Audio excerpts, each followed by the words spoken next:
It's Zena Krogadal, your American Dream Makers host today.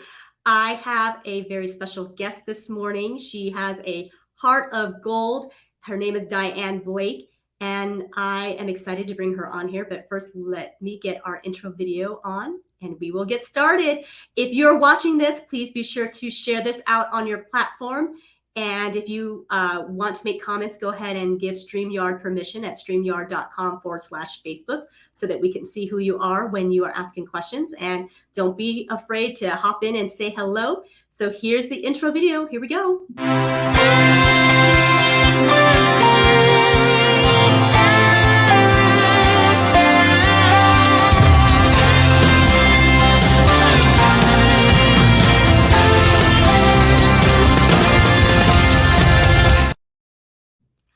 Hello, hello, hello. It is Zena Krogadal, your American Dream Makers host. Good morning to you. I have a wonderful guest this morning.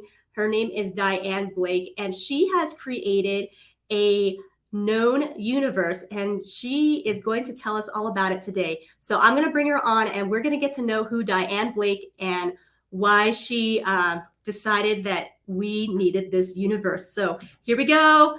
Hi, Dianne. Hi, how are you doing, Zena? Good. How are you doing? It's so good to see you today. Thank you.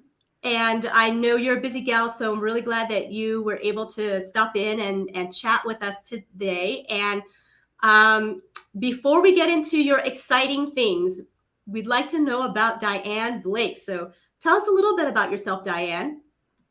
Well, I used to be retired until my known universe came to life. So I'm an artist, was a programmer for many years. I was a technical writer and did a lot of technical stuff.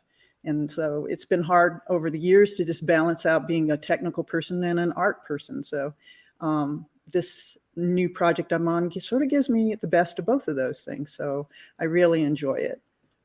Well, that's great. So technical person and an art person. Tell us about what all that entails. What do you mean by that? What were you doing? I used to write training for companies, meaning that if a person wanted to learn, I wrote things like how to deal with cancer, how to sell a John Deere tractor, how to put in a heart stent, how to do training for insurance. It didn't matter whatever a company had for me. I would go and dig into someone's brain, the subject matter expert's brain, find out what it was they wanted to teach, and then I would put it all down in a way that people could learn it, get rid of the tons of stuff that's all on the outside and just focus on what they needed to learn. And so that's very technical. But also when I created the online courses, I had to make them visually attractive so that people would want to look at those screens and interact with those screens. So that's how that started. But on the personal side, I enjoyed making handmade books, painting, drawing, just lots of little things like that. Hello, Facebook user. Hey, let us know who you are. I'd like to thank you so much for commenting. That is pretty cool what Dianne does, huh? So, Dianne, so that's great. When did you know you had an artistic side to you? It's really funny. I mean, technically I had that artistic side. You have to have an eye and a visualization for composing a screen so that it works well for people. But it wasn't until about 15 years ago, I took an art class and it was called So You Think You Can Draw. And I thought, I'm going to take this because I don't know if I can draw. And I was very surprised that I could draw. She taught me how to look at things and draw. And I was just like, wow, I did a picture of my mom and a bunch of other things. And I really was surprised. And so that's when I decided I would fit in art in between the other stuff. And I haven't had much chance to do that lately, but I really loved it when I retired. What did you retire from? Was that from the company that you were talking about? I was actually a solo or what do they call ourselves? Independent contractor. So I worked for myself basically, but I worked for many big companies and small companies alike. Okay. So then let's go back a little bit further. So you've been in the Prescott area. I guess let's go back a little bit further. Where did you grow up, and how did you end up getting to Prescott? I grew up well, I was born in Virginia, and my dad was military, so we traveled around. But when my mom and dad split up when I was 7, we moved to San Diego, and I lived there most of my life until I joined the Air Force. I was in the United States Air Force for a short stint, and then came back to San Diego, and I met my current husband, 45 years ago. And we hung out there in San Diego all those years. And then when things kind of got a little too political and a little too crazy and a little too crowded, we decided we wanted to move.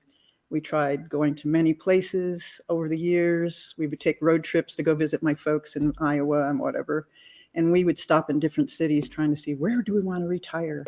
And one year we decided we were going to go to Albuquerque, New Mexico. Woohoo.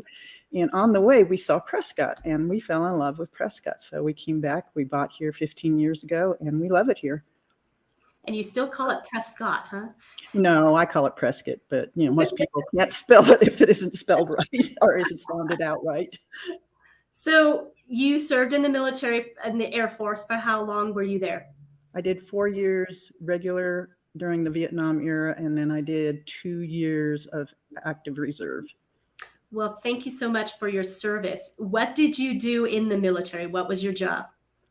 I was an admin, but the nice thing about an admin is they could move me anywhere on the base, and I could do a job anywhere. So I did like personnel, I did security, police, I did a bunch of different things. So it was really kind of nice to be able to just fit in and try different things. Awesome.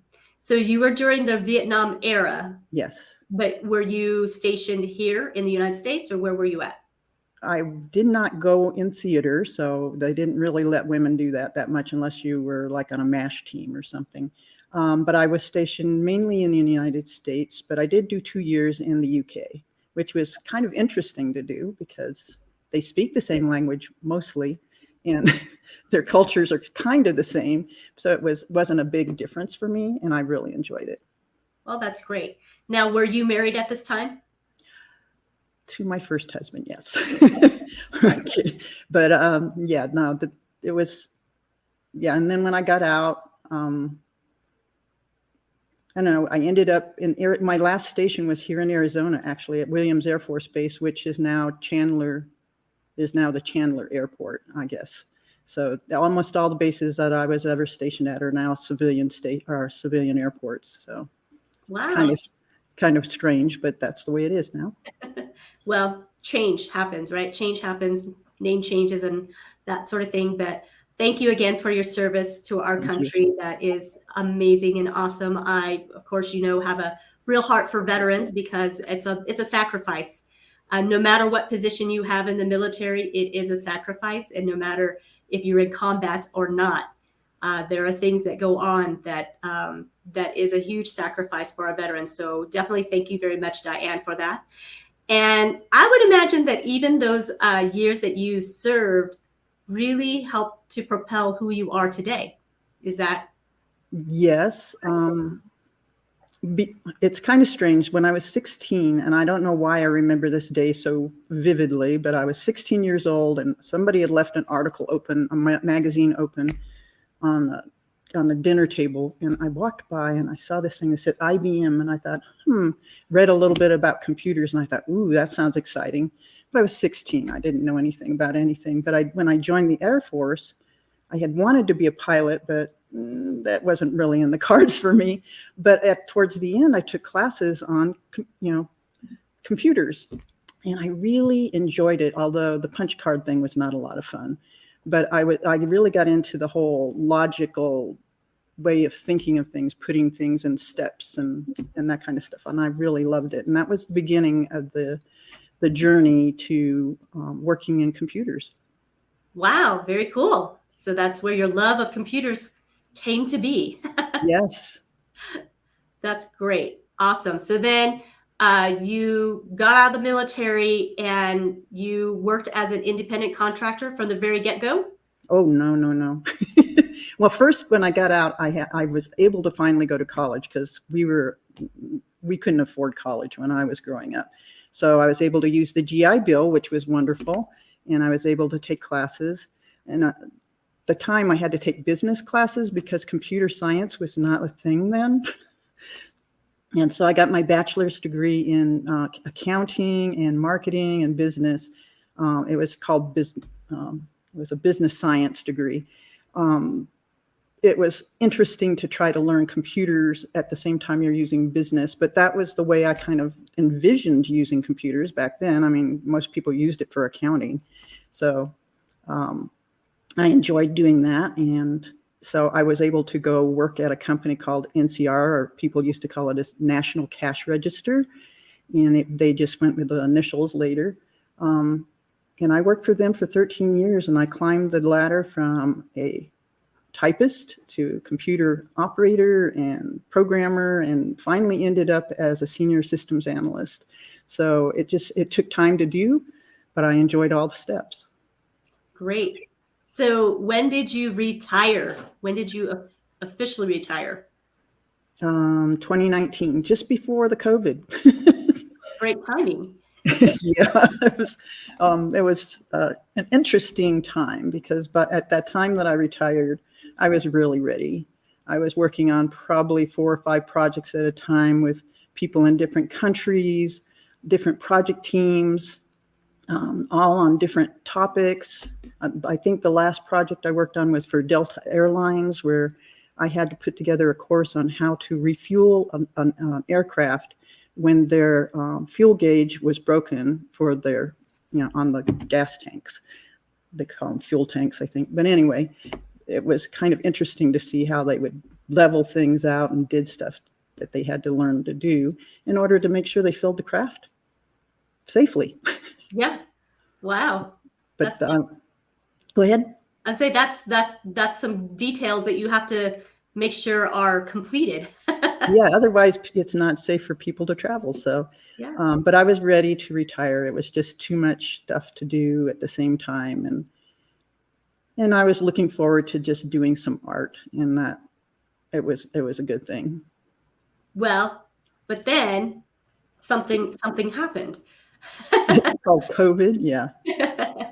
Yes, and then you got this idea to launch what's called the known universe.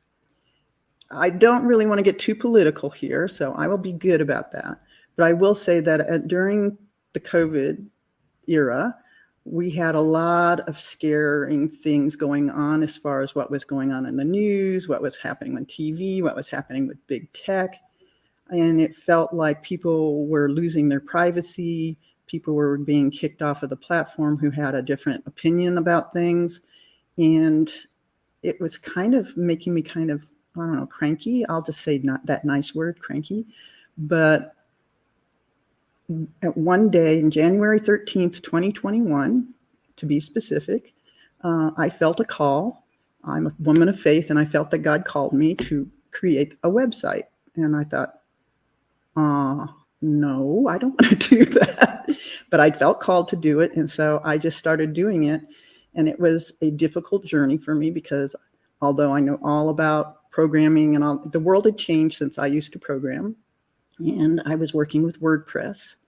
And I had to learn about servers and a bunch of other things that I felt totally out of my element to do.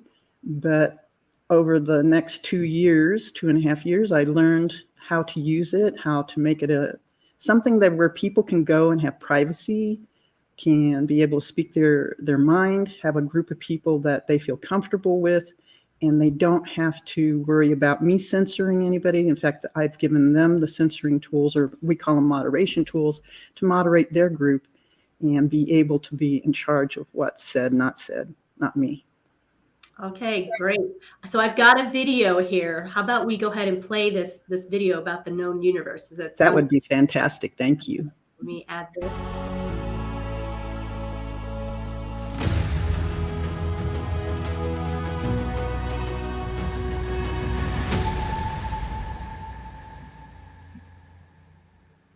Have you fallen down the social media rabbit hole? Are you tired of big tech determining what you can or cannot share, or who they allow to see your content on their platform? Many are switching from social media to community sites. If you want a private site you own, building, customizing, and maintaining it will cost thousands of dollars. Going with an off-the-shelf community site is more affordable, but can come with limited engagement tools and distractions from other communities. Welcome to the known universe, where you can create your site quickly and easily. We respect your privacy, remove time-robbing distractions, and provide the tools you need to create a thriving community. All right. Thank you for that. So did you make that video yourself? I did. Wow. All your techie experience. Yes, that and trying to be creative at the same time. Had to get used to hearing my voice, but yes, that worked well. Well, good for you. Good for you. So, yeah, why don't you tell us a little bit more about this known universe? I know you kind of gave us a little bit of background as to, that you felt the calling. So, give us a little more information, a little more detail as to what the known universe is and why it is different than the social media platforms that are existing right now. Thank you for giving me that opportunity. The Known Universe is a website, not an app, although I've tried to customize it in such a way that if you use it on a phone, it's responsive and allows you to use buttons instead of tabs, and it'll react a little bit more like an app. The Known Universe is a community site. It's not a social media site. And that means that you get to control your community. You can build your own community. We call them worlds because we're in a universe. And your little world is your spot. You get to control who comes into it. You can be public, it can be private, and it can even be hidden. I have a hidden one for myself because I have the jail ministry at our church, and we write letters to people, and it's got sensitive information, so it's not seen by anyone. And I have to bring people into that world. A private world, people can request to come into that world. And then a public world is for, like, if you're an author or you have a business where you want people to see everything, you can do that. And people don't have to join to be able to see the information. So there's different levels of privacy on the site. And as a community owner, you can put up blogs, you can have a calendar of events, you can put up documents, you can set up meetings so that people can come into a Zoom meeting if you want. And there's a team that's Operation Christmas Child. You've heard of them.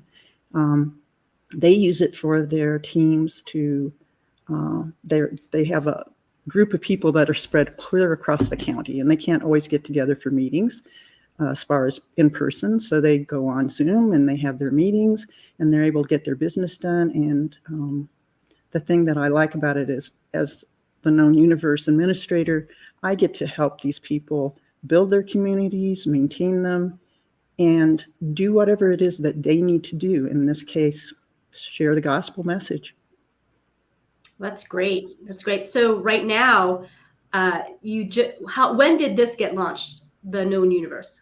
Well, it launched really recently, only in the last couple of months, but I've had people on it for about a year because I was looking for people who would be interested in using it and trying it out and just sort of working out the bugs and making sure that it was going to be useful to people. And through that is how I learned that people needed to use it on their phones in a way that's more like an app. And so I've been able to learn a lot of stuff to make that site better.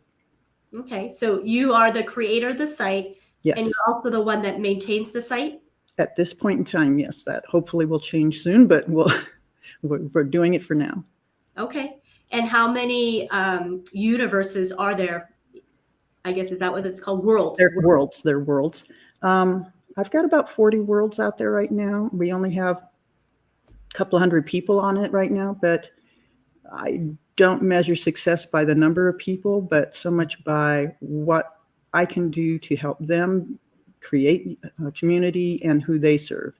And that's the most important part, is serving people and allowing them to serve others. It's great. So then to create your own world, is it very similar to like having a Facebook group page type of features, or what kind of features is the known universe different than the features with a Facebook group page? The biggest difference is, first of all, when it comes to Facebook, is that we don't tell you what you can or can't have and what you can share, and we don't hide your stuff from people when it gets opinionated, we'll put it that way. But we do have a lot of similar features in that you have a group in Facebook, you have a world in the known universe, and you can invite people to your world. You can moderate that world. You can add documents. I'm not sure of all of the things that you can. I don't believe you can do Zoom in Facebook. There's several things that we can do in the known universe you can't do in Facebook groups. So it's got a little more functionality. And I'm always trying to add to that functionality whenever I can so that people have more tools to do business or community. And I think the advantage of a Facebook group is that there's a lot more people's eyes on it.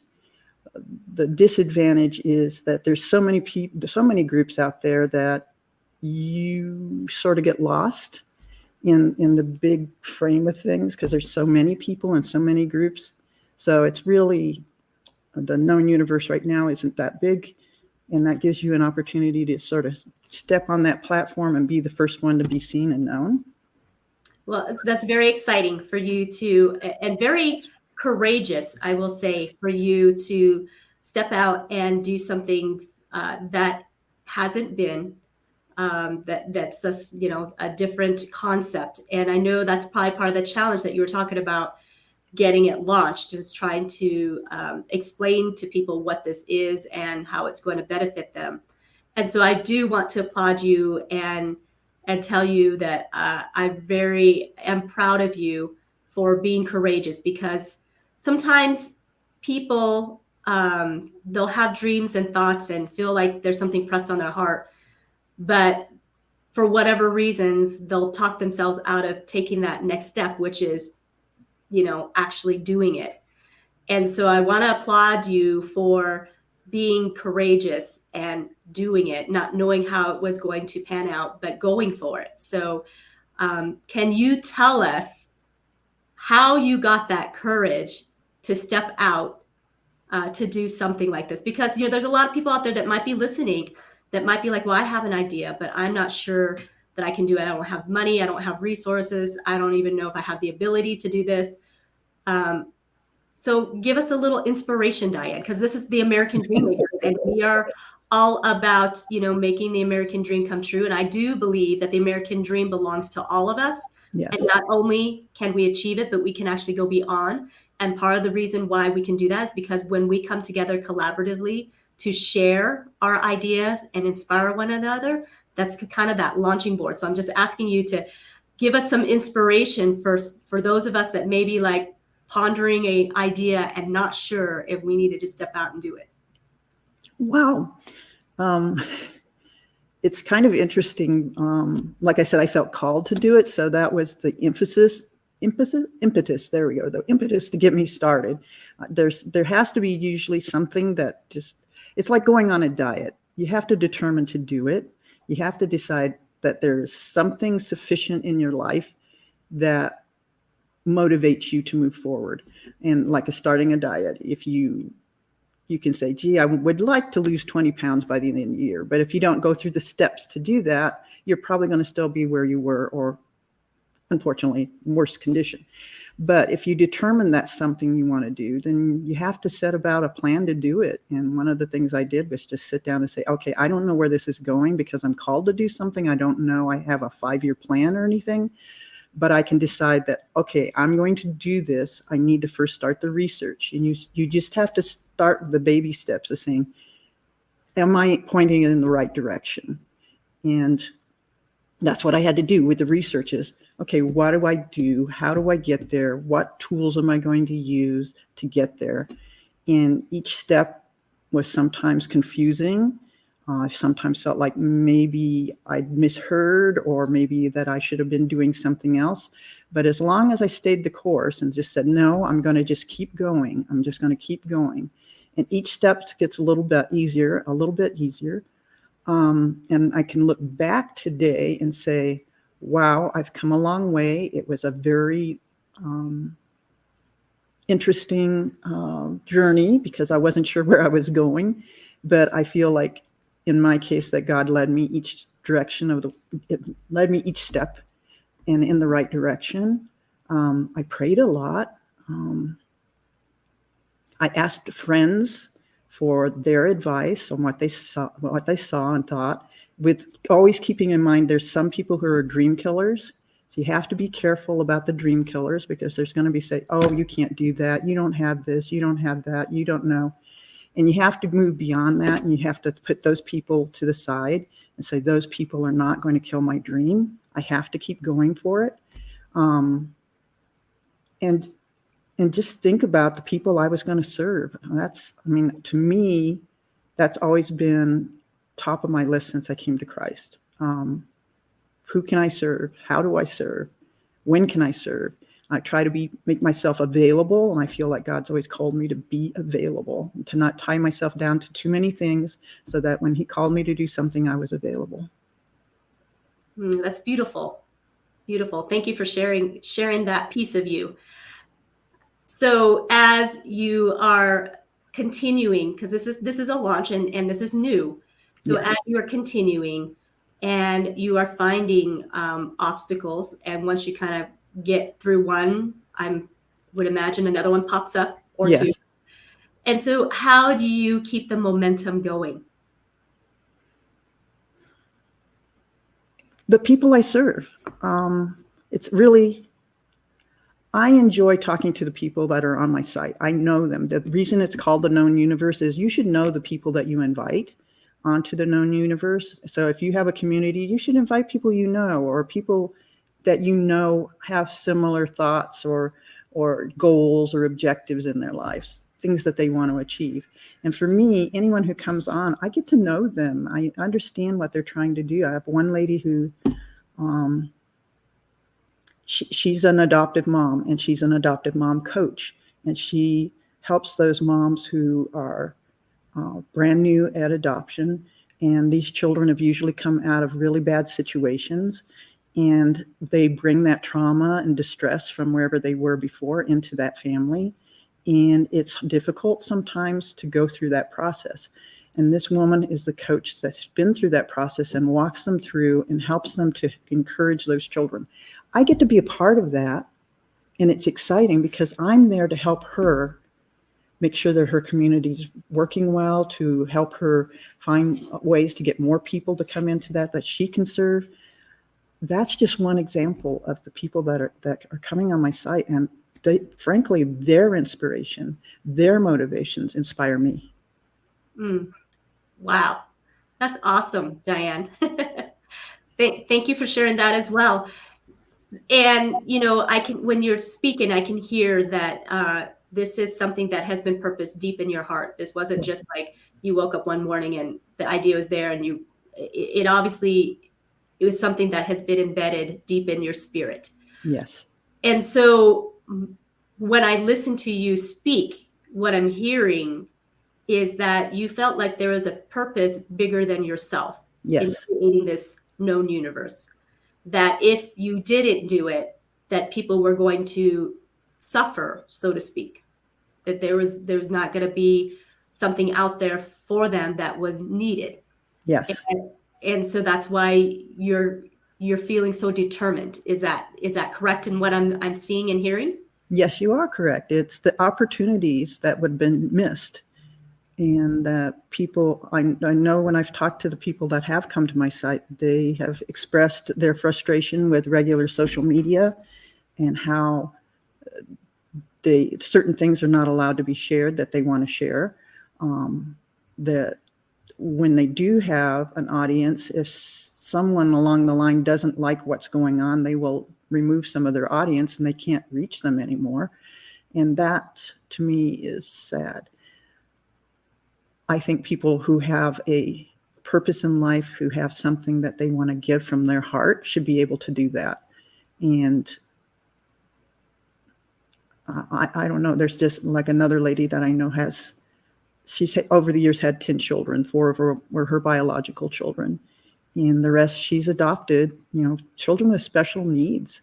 And she has, over the years, been putting together podcasts and working to help the community understand how to integrate children with special needs into the community so that both the community is,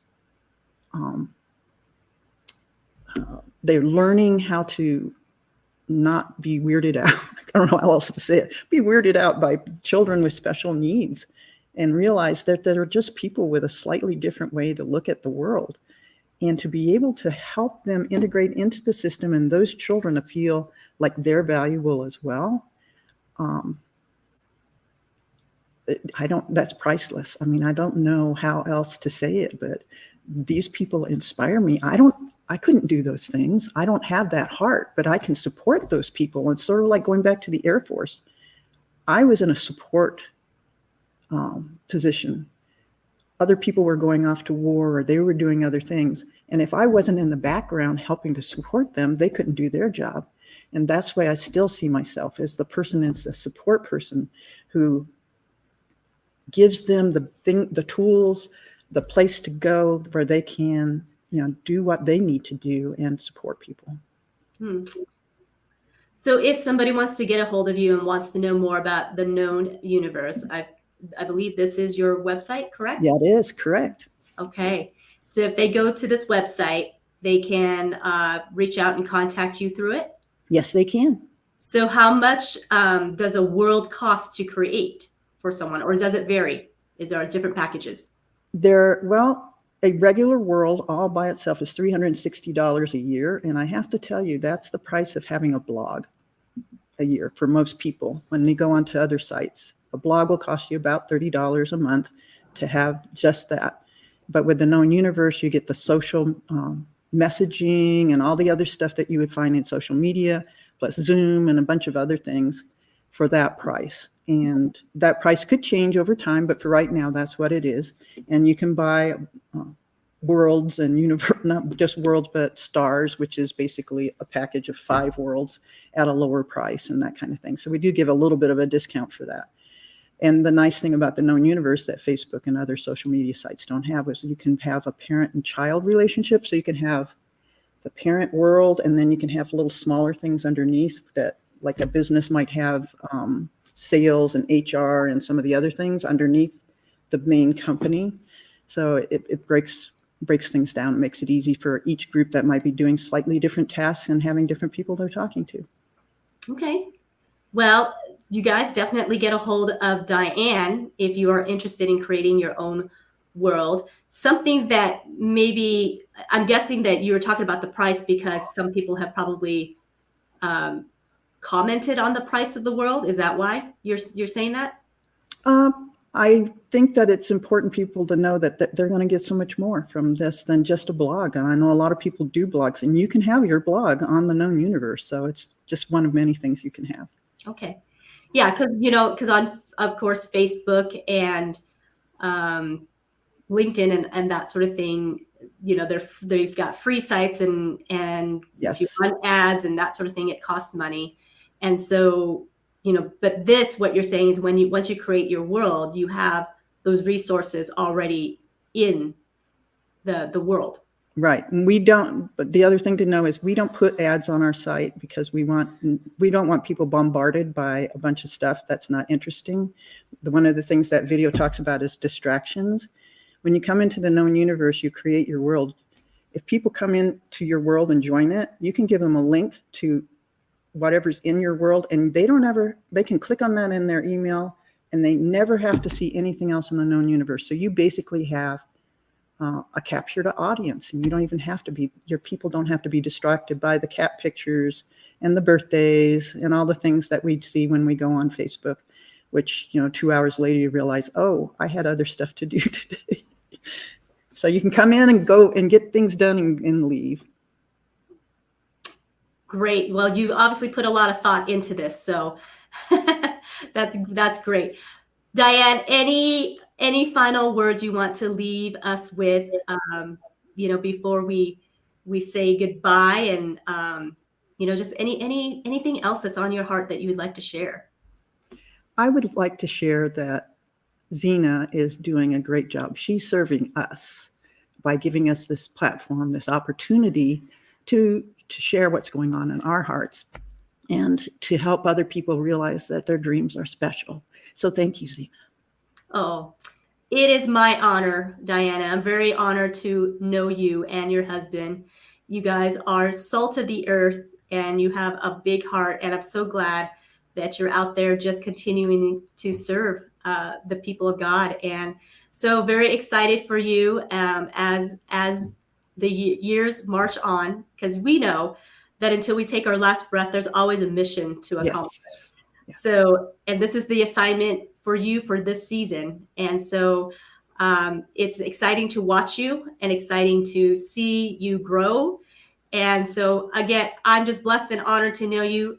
So glad you took time out of your busy schedule to be here with us today. And absolutely, you guys get a hold of Dianne. She is a fantastic person. Go have coffee with her. She just so easy to talk to. So, and if you're not in the Prescott area, absolutely, get a hold of her. I mean, the beauty of social media these days, there's advantages and disadvantages, but one of the beauty is that we can connect even throughout the world now at pretty easily. And so, even if you are across the world, if you'd like to talk to Dianne, get a hold of her, and she will. She loves people, so she will be sure to chat with you. So, you guys, I'm going to say goodbye to Dianne right now, and thank you again, and we will chat a little bit later. Thank you again for being here today, you guys, American Dream Makers. It is a fantastic, fantastic time, and I love the guests that we have on here. So be sure to join us again on American Dream Makers. So I'm going to say goodbye. If you heard this and this touches, you got something out of it, touched your heart, please share this out. Dianne really is trying to build this community for others. And so we want to get her message out to as many people as possible. So I will say goodbye. Have a wonderful, blessed day.